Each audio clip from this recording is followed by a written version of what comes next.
ಅಧಿಕಾರಿಗಳು ಇನ್ನೂ ನಮಗೆ ಮಾಹಿತಿ ಬಂದಿಲ್ಲ ಕೇಂದ್ರ ಸರ್ಕಾರ ಮತ್ತು ರಾಜ್ಯ ಸರ್ಕಾರದಿಂದ. ನೋಡಿ, MP ಅವರು ಹೇಳಿದ್ರೆ ಏನು ಪ್ರಯೋಜನ ಇಲ್ಲ. ಅದು ಅಧಿಕೃತವಾಗಿ ಇದು ಏನು ಕಮಿಟಿ ಇದೆ ಅದರಲ್ಲಿ ಕೇಂದ್ರ ಸರ್ಕಾರದವರು ಕೂಡ ಇದ್ದಾರೆ. ಸೊ ಅವರು ತೀರ್ಮಾನ ಮಾಡಿರ್ತಕ್ಕಂಥ, ಸುಮ್ಮನೆ ಇವರು ಆಗಿದ ತಕ್ಷಣ ನಮ್ಮ ಮೇಲೆ ಗೂಬೆ ಕೋರಿಸುವಂತ ಪ್ರಯತ್ನ ಮಾಡ್ತಾರೆ. ಈಗ ಅವ್ರದ್ದು ಅಲ್ಲಿಂದನೇ ಆಗಿದೆ ಅಂತ ಗೊತ್ತಾಯ್ತು. ಈಗ ನಾವು ಅದನ್ನು ತಡೆ ಹಿಡಿದಿದ್ದೇವೆ ಅಂತ ಸೂರ್ಯ ಅವರು ಹೇಳ್ತಾ ಇದ್ದಾರೆ. ಅದೇ ಅಧಿಕೃತ ಆದೇಶ ಬರಬೇಕಲ್ಲ. ಸೊ ಅದನ್ನು ಮುಖ್ಯಮಂತ್ರಿಗಳು ಕೂಡ ಹೇಳಿದ್ದಾರೆ. ಮುಖ್ಯಮಂತ್ರಿ ಅಧಿಕೃತವಾಗಿ ಹೇಳಿದ್ರೆ ಇದನ್ನು ಹೆಚ್ಚು ಮಾಡಕ್ಕೆ ಹೋಗ್ಬೇಡಿ ಅಂತ ಹೇಳಿದ್ದಾರೆ.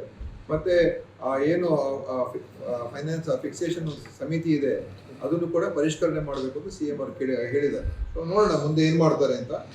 ಅದು ನಮ್ದೇನಂತ ಹೇಳಿದ್ರೆ ಮೆಟ್ರೋ ಅದು ಒಂದು ಬೆಂಗಳೂರು ನಗರಕ್ಕೆ ಬಹಳ ಮಹತ್ತರವಾದಂಥ ಒಂದು ಯೋಜನೆ ಅನುಷ್ಠಾನ ಮಾಡ್ತಾ ಇರುವಂಥದ್ದು.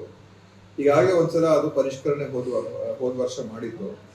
ಮತ್ತೆ ಇದು ದಿಢೀರಾಗಿ ಆಗಿರುವಂಥದ್ದು. ಇದಕ್ಕೆ ನಮ್ಮ ಸರ್ಕಾರ ಕೂಡ ಇದು ಆಗಬಾರ್ದು ಅಂತ ನಾವು ಹೇಳಿದ್ವಿ.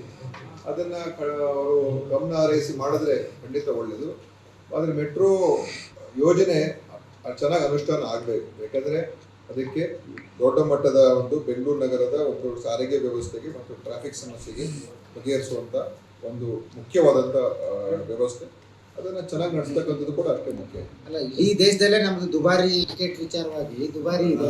ಯಾಕೆ ರಾಜ್ಯ ಸರ್ಕಾರ ಮತ್ತು ಕೇಂದ್ರ ಸರ್ಕಾರ ಒಬ್ಬರ ಮೇಲೆ ಒಬ್ರು ಆಗ್ತಿದ್ದಾರೆ? ಯಾರು ಒಬ್ಬರ ಮೇಲೆ ಒಬ್ರು ಆಗ್ತಾ ಇಲ್ಲ. ಇವ್ರು ದಿಢೀರಾಗಿ ನಮ್ಮ ಮೇಲೆ ಗೋಬೆ ಕೊರ್ಸಕ್ ನೋಡೋದು ಅಷ್ಟೇ. BJP ಅವರಿಗೆ ಕಾಯ್ತಾ ಇರ್ತಾರೆ.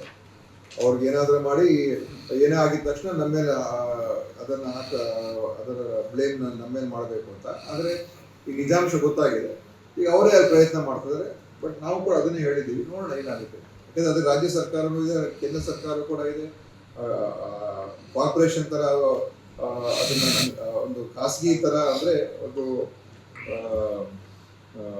ಅವ್ರದ್ದೇ ಪ್ರತ್ಯೇಕವಾದಂಥ ರೀತಿಯಾಗಿ ಅವರು ತೀರ್ಮಾನಗಳು ಮಾಡ್ತಾರೆ ಬೆಂಗಳೂರು ಮೆಟ್ರೋ ರೈಲ್ ಕಾರ್ಪೊರೇಷನ್ ಅವರು. ಸೊ ಅದಕ್ಕೆ ಅದರಲ್ಲಿ ಈಗ ಮುಂದೆ ಏನಾಗುತ್ತೆ ನೋಡೋಣ.